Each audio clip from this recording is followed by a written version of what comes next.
Graça e paz a todos.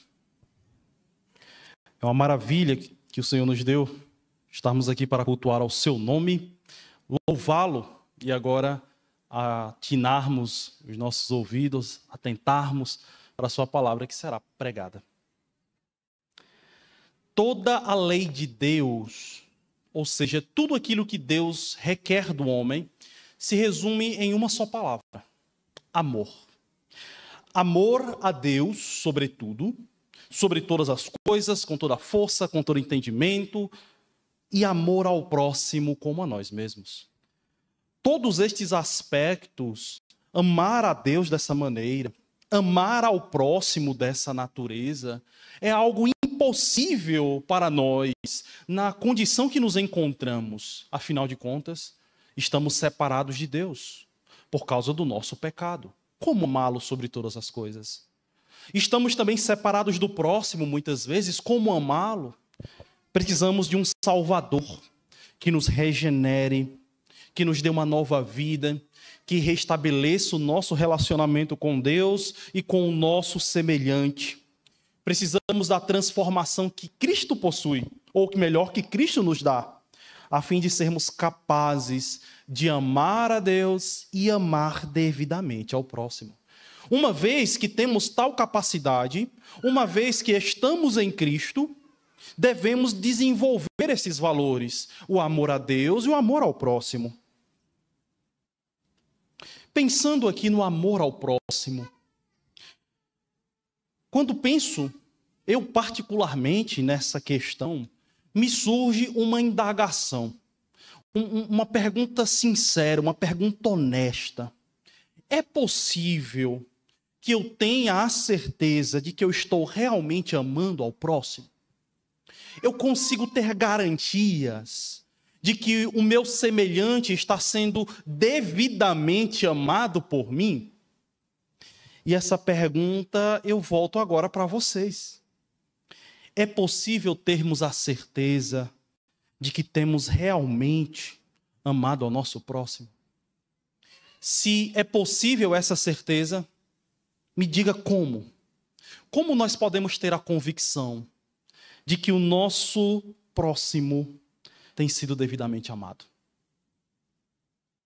Em Lucas 10, a partir do verso 25, Jesus vai começar uma interação com o doutor da lei, onde todas essas questões que eu questionei, o amor ao próximo, quem é o próximo, como ter certeza disso, vão ser postas em evidência. O texto já foi lido no seu início, no início do nosso culto, na abertura. A partir do verso 25, um doutor da lei, um escriba ou um sacerdote, ele se aproxima de Jesus com o fim de testá-lo. Ele queria pegar Jesus em alguma contradição, em algum erro. E esse sacerdote, ele possui um pensamento que também é comum em nós. Porque quando nós falamos do modo como amamos ou como devemos amar ao próximo, a resposta que nós vamos encontrar é a seguinte: olha, eu posso saber se eu amo ao próximo se eu sondar o meu coração. Se eu questionar a mim mesmo, eu tenho amado ao próximo? Se eu fizer uma meditação e uma sondagem no meu interior, eu tenho amado devidamente ao meu semelhante? E nos inquirimos buscando em nosso íntimo essa resposta, esperando que dali tenhamos a resolução se temos amado ao próximo ou não. E este doutor da lei, ele tem convicção de que o próximo é devidamente amado por ele. Ele questiona a Jesus: Senhor, o que eu posso fazer para ser salvo, para herdar a vida eterna? Jesus traz o resumo da lei para ele: ame a Deus e ame ao próximo. Isso após devolver um questionamento nos versos 26 e 27, que funciona dos seguintes termos: o que diz a lei? Agora, no verso 29, esse doutor da lei, para justificar-se, faz uma pergunta a Cristo. E esse termo que Lucas emprega aqui no verso 29, ele perguntando quem é o seu próximo para justificar-se, traz uma ideia de uma exaltação da sua própria justiça. Ou seja, ele quer que Jesus responda a algo que vai dar a ele a certeza de que a ideia que ele possui sobre o amor ao próximo está realmente correta. Ele quer mostrar a sua justiça, a sua autojustiça, esperando que Jesus responda conforme ele imagina e conforme ele pratica. Quem é o próximo para este doutor da lei? Ora, o próximo são os fiéis de Israel. O próximo são aqueles que guardam e cumprem a lei e guardam as tradições dos homens. Ele está esperando que Jesus responda isso.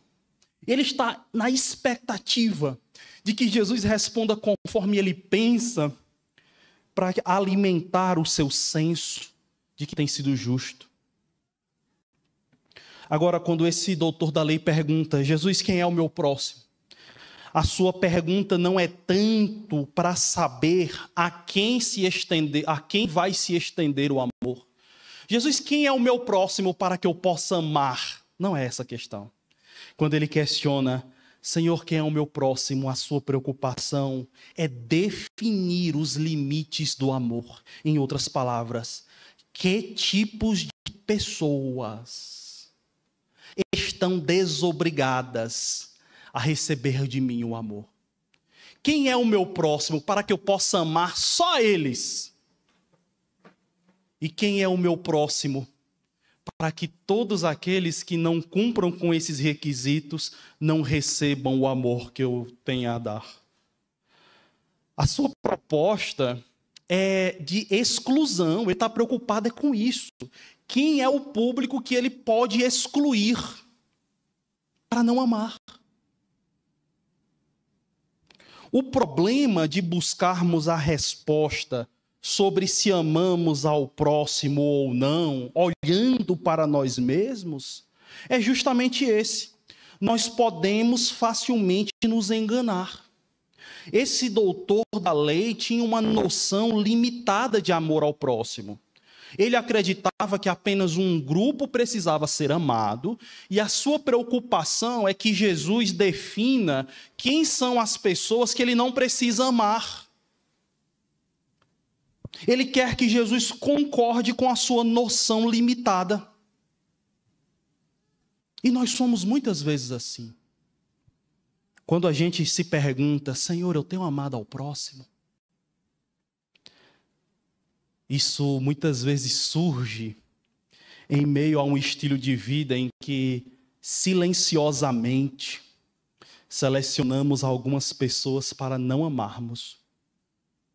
Mas nos perguntando, Senhor, eu tenho amado ao próximo? Nós temos uma paz em muitas vezes chegar à conclusão de que estamos vivendo o amor ao próximo. Nós dizemos, eu tenho amado ao próximo, mas silenciosamente, lá no fundo do nosso coração, nós elegemos pessoas que falam mal da gente, como indignas do nosso amor. Nós selecionamos pessoas que declararam ódio a nós, como indignas do nosso amor. Nós selecionamos e elegemos pessoas de espectros ideológicos diferentes, como indignas do nosso amor. E essas pessoas são selecionadas por nós de modo bem silencioso, para receberem da nossa parte um ódio do bem. Mas estamos lá. Senhor, teu amado ao próximo? E muitas vezes a resposta é, claro que sim.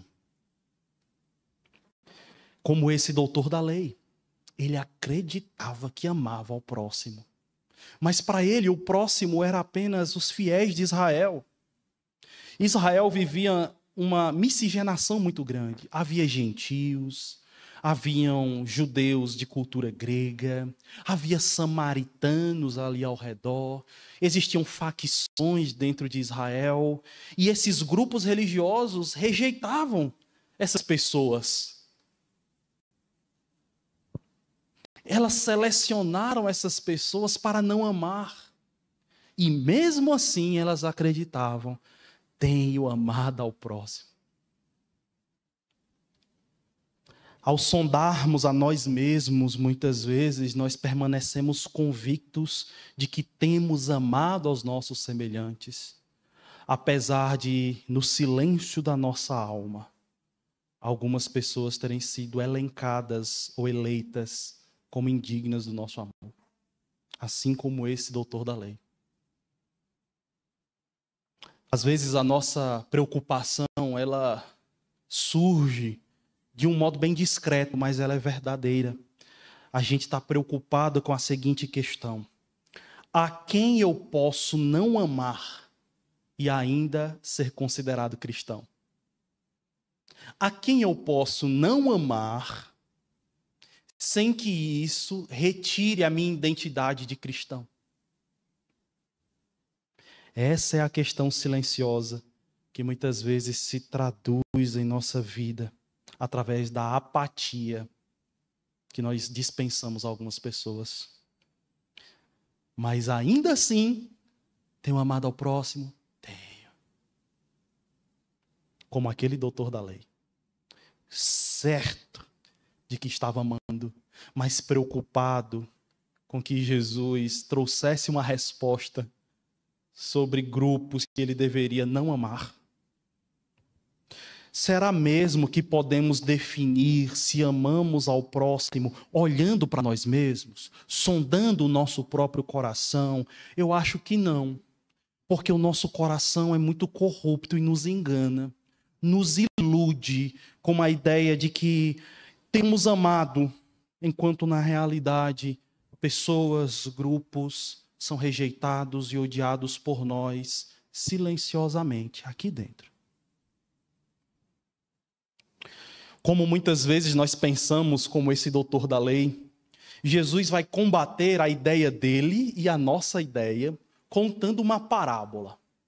Uma parábola é uma história com elementos da vida real, que tem o objetivo de trazer a resolução para uma questão.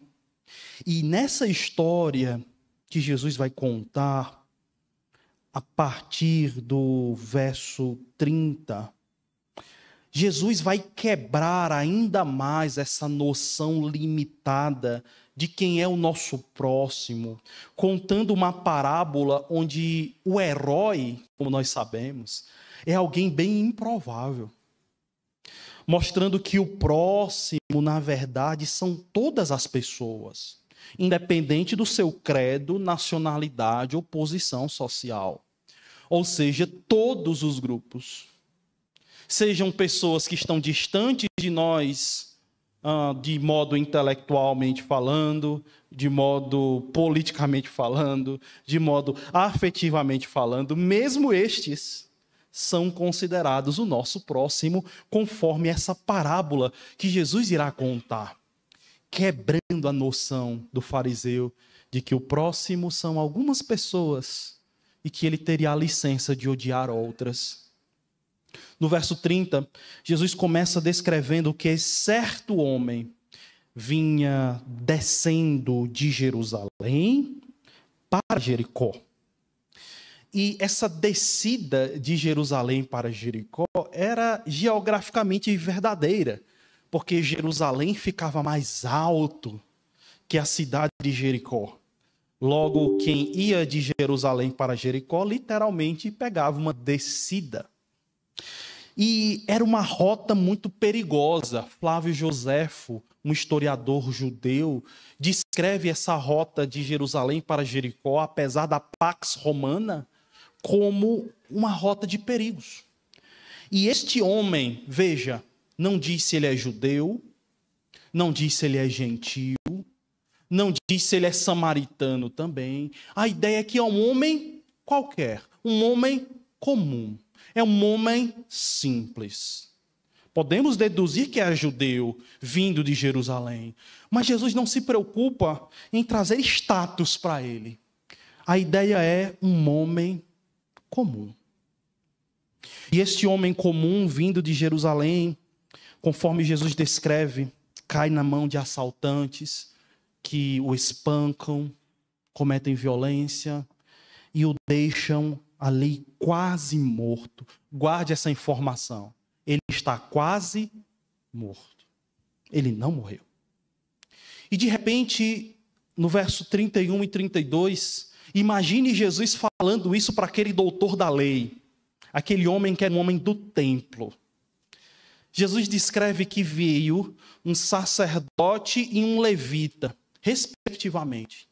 Pessoas que eram autoridade no mundo religioso da época.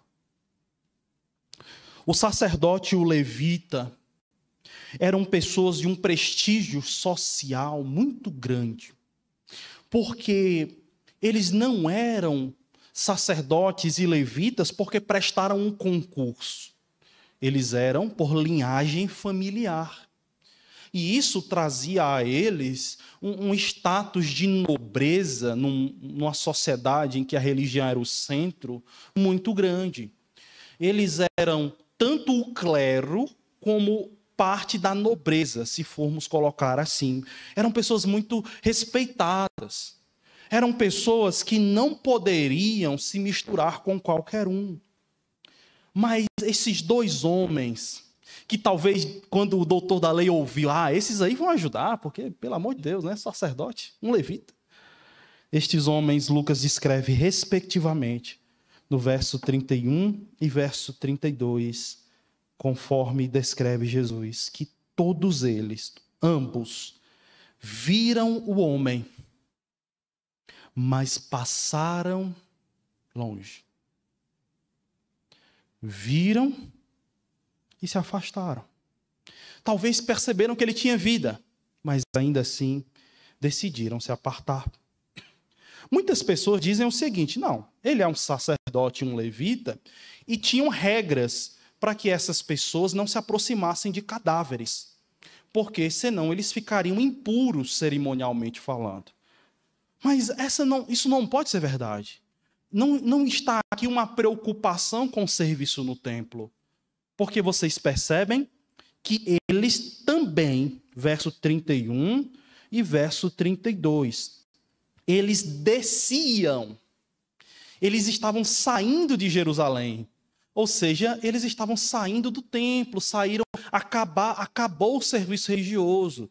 Eles estavam voltando para casa. Não tinha preocupação quanto a servir no templo estando impuro. Essa não é a ideia. Eles estavam descendo de Jerusalém a Jericó.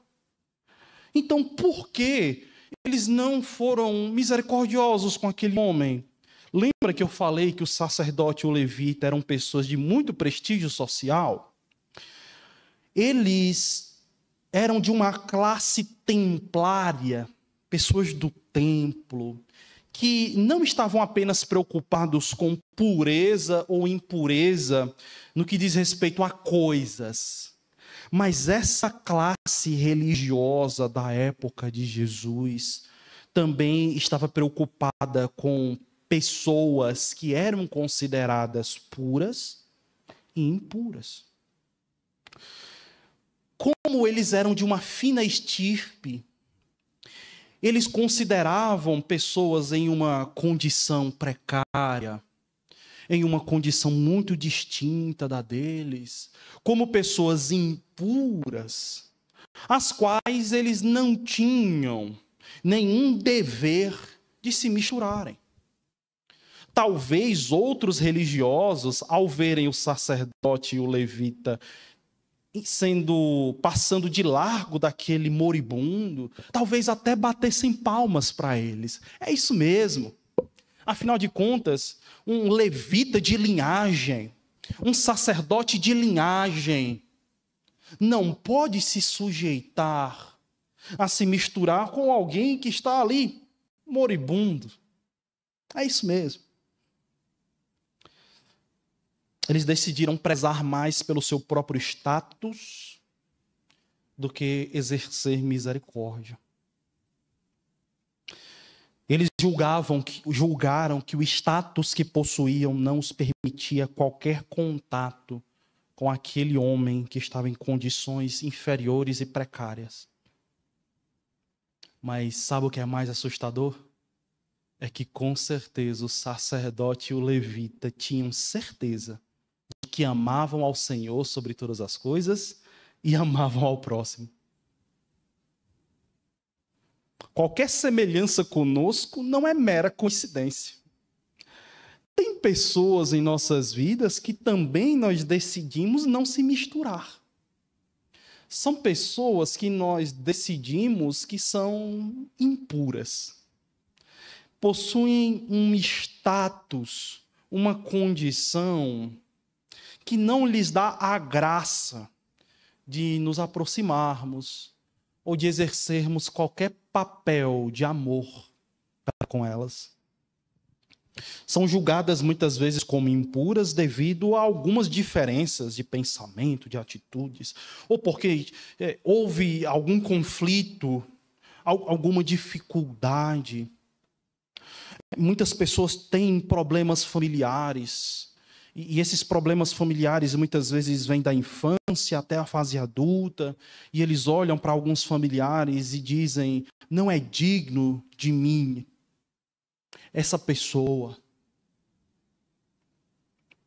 Mas apesar de julgar algumas pessoas assim, quando esse indivíduo sonda o seu coração, ele também tem convicção de que ama o próximo, ainda assim. Entende como nós estamos bem alinhados com o doutor da lei, com o sacerdote e o levita muitas vezes? Eles têm uma convicção interna de que amam ao próximo. Eles estão sondando seus corações e tendo essa certeza. E a gente é assim, a gente olha para dentro, para o nosso interior, tem certeza também. No verso 33, Jesus ingressa um personagem que seria o mais suspeito de demonstrar qualquer tipo de cuidado com alguém. Um samaritano. Um samaritano que, pela descrição, parece ser um comerciante. Ele tem um animal, ele tem vinho, ele tem óleos, ele tem essa carga e possivelmente ele vem num camelo. Vocês lembram que os samaritanos, eles detestavam Jerusalém, não é? No capítulo 9, verso 53, os irmãos lembram que quando Jesus chega numa vila de samaritanos, eles não recebem a Jesus, porque eles viram que Jesus estava indo para Jerusalém. Eles não gostavam de Jerusalém.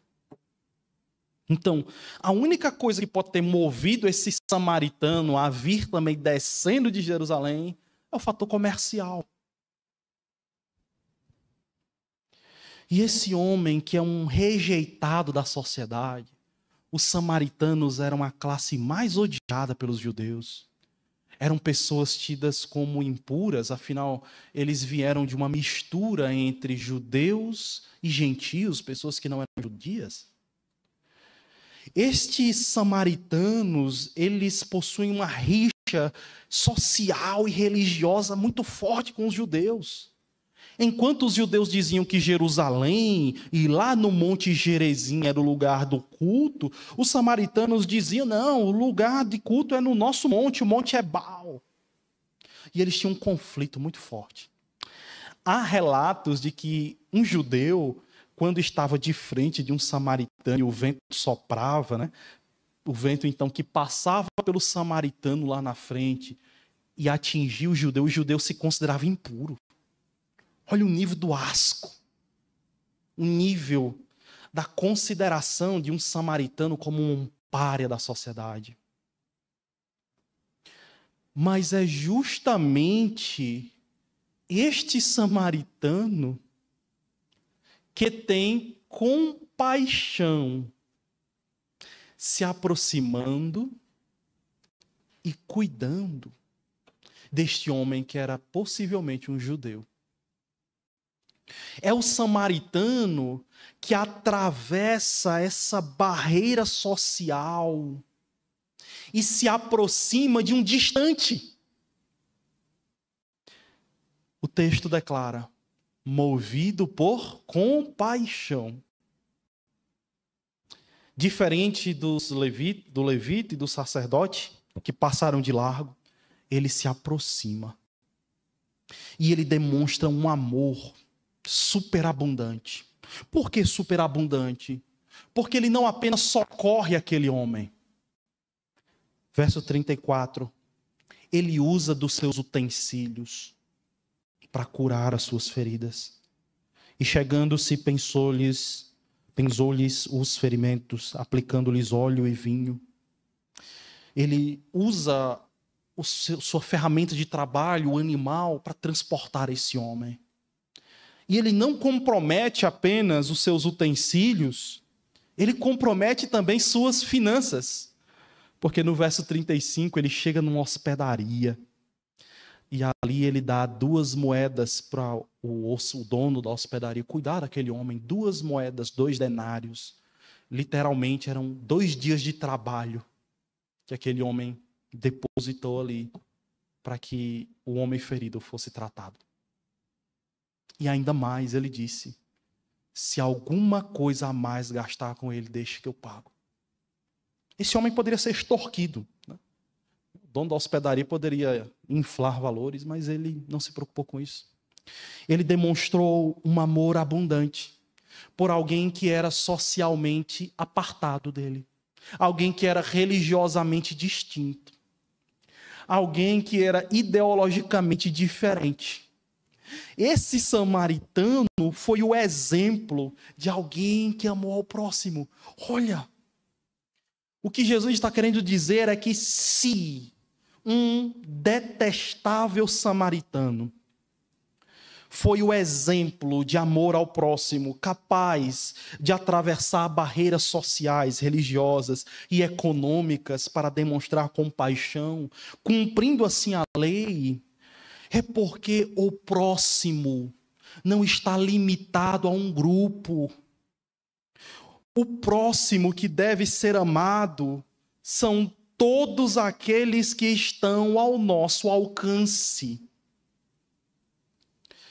Jesus mostrou ao doutor da lei que o nosso próximo não são apenas os fiéis do gueto de Israel, ou também aqueles que andam conforme nós ditamos e achamos o correto.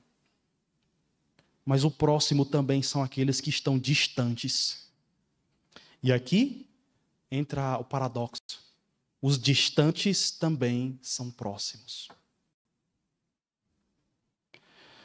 Se são pessoas distanciadas ou pessoas que nós distanciamos, são pessoas que ainda assim se constituem o nosso próximo. O nosso próximo não são aqueles que fazem parte do nosso ciclo. Eu amo ao próximo, por quê? Porque eu amo meu irmão, minha irmã, minha mãe, meus avós, meu papagaio, meu pet. O próximo não são aqueles de quem gostamos ou aqueles que gostam de nós. Afinal de contas, o pensamento de Cristo é o contrário, porque ele diz: se vós amais os que vos amam, que lucro há, até os gentios fazem isso. Mas sim, o próximo são aquelas pessoas, sim, mesmo aquelas que são distantes afetivamente, socialmente, religiosamente. São pessoas que se distanciaram de nós, ou pessoas que nós nos distanciamos por serem difíceis de ser amadas. Sim, estas pessoas são os nossos próximos. Todas devem experimentar da nossa compaixão e misericórdia. Mas a pergunta ainda fica aqui. Como podemos ter garantias de que amamos ao próximo devidamente? Como você pode ter essa convicção? Você viu que se você olhar para si mesmo, sondar o seu coração te engana. Porque temos pessoas que nós odiamos muitas vezes no silêncio da nossa alma, e isso não conturba o nosso coração. A gente permanece convicto de que tem amor ao próximo em nossas vidas.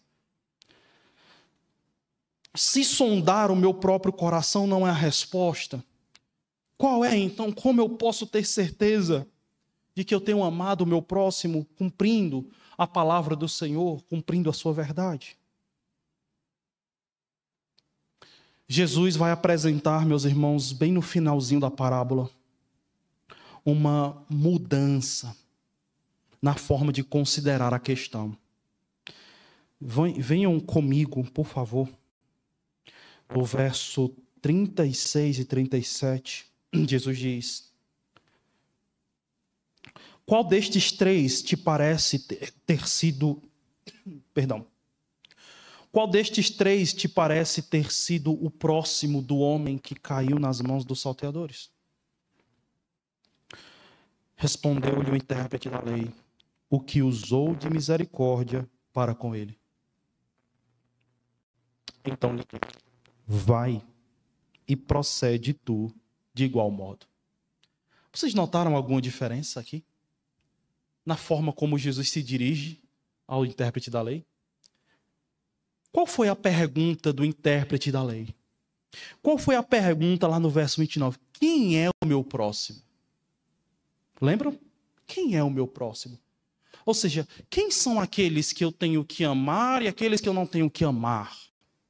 E eu estou mais preocupado com que o Senhor me defina aqueles que eu não preciso amar. Nós estamos lidando, irmãos, com o pressuposto errado. Jesus inverte a questão. Para respondermos se amamos adequadamente ao próximo, nós não podemos olhar para nós mesmos. Não é um trabalho subjetivo, ou seja, nós não temos que ficar nos perguntando: eu amo ao próximo? Nossa, quem é o próximo que eu tenho que amar?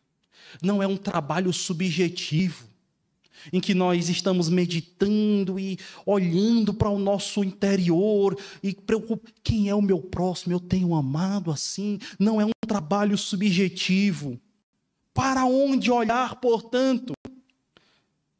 Jesus responde: devemos olhar para os outros e não para nós mesmos. É um trabalho objetivo. Perceba que Jesus muda o foco aqui. Jesus não conclui a parábola perguntando àquele doutor da lei: quem foi que amou ao próximo? O levita, o sacerdote? Ou o samaritano? Jesus não pergunta isso. Jesus muda o foco. O foco vai para a pessoa que é amada. Ele pergunta: quem foi o próximo deste homem? Entendem a mudança aqui?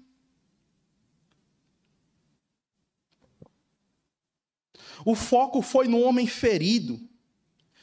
Jesus, a partir da ótica do homem ferido, pergunta: quem foi o próximo dele? O doutor da lei responde adequadamente: foi o que usou de misericórdia. E aí Jesus diz: vai e faça o mesmo. Em outras palavras, vá e seja o próximo daqueles que também estão distantes de você. Não fique se perguntando: quem é o meu próximo? Quem é o meu próximo? Não. Seja o próximo de todos, inclusive daqueles que estão distantes de você, religiosamente, socialmente, intelectualmente falando, afetivamente falando. Não podemos definir se amamos ao próximo nos auto-questionando. Nós definimos se amamos ao próximo olhando para as pessoas, mesmo aquelas que são difíceis. Nós olhamos para as pessoas e questionamos: aquele indivíduo me considera o seu próximo? Da mesma forma, quem foi o próximo do homem ferido? Aquele homem, aquela mulher. me considera o seu próximo? Ou seja, eu tenho sido para as pessoas, mesmo aquelas difíceis, mesmo aquelas que declaram não gostar de mim, mesmo aquelas que eu tive algum atrito, alguma dificuldade, eu tenho me aproximado delas de maneira que elas experimentem do amor que flui de mim, apesar disso, da misericórdia, da compaixão minha. Eu tenho sido o próximo para aquela pessoa.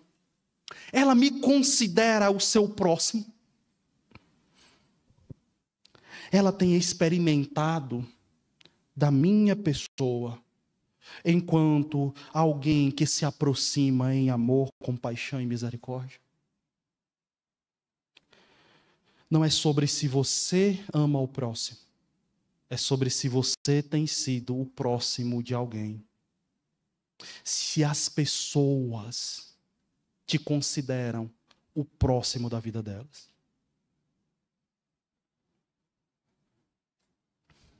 Essa é a grande realidade, a grande verdade do Evangelho. Se fazer o próximo de alguém, se aproximar dos difíceis, dos desamorosos, daqueles que não têm apreço, daqueles que não têm afeto por nós, e nos colocarmos numa postura tal que nos defina como o próximo de suas vidas, é o cumprimento da lei. E é o que Deus fez. O próprio Deus não ficou preso em questões do tipo: eu amo essas pessoas ou não? Eu tenho amado as minhas criaturas devidamente? Pelo contrário, Deus provou o seu amor, tornando-se Ele mesmo o nosso próximo. Jesus assume a natureza humana e vem sobre nossas vidas. Jesus se coloca ao nosso lado. Pessoas que eram distantes, afinal de contas, todos pecamos, estamos separados da glória de Deus. E Ele se torna o nosso próximo. Nós que odiamos a Deus, nós que infringimos a sua lei, nós que ainda continuamos ofendendo ao Senhor diariamente, o próprio Deus se tornou nosso próximo e nos permitiu experimentar do seu amor e nos convida também a amá-lo.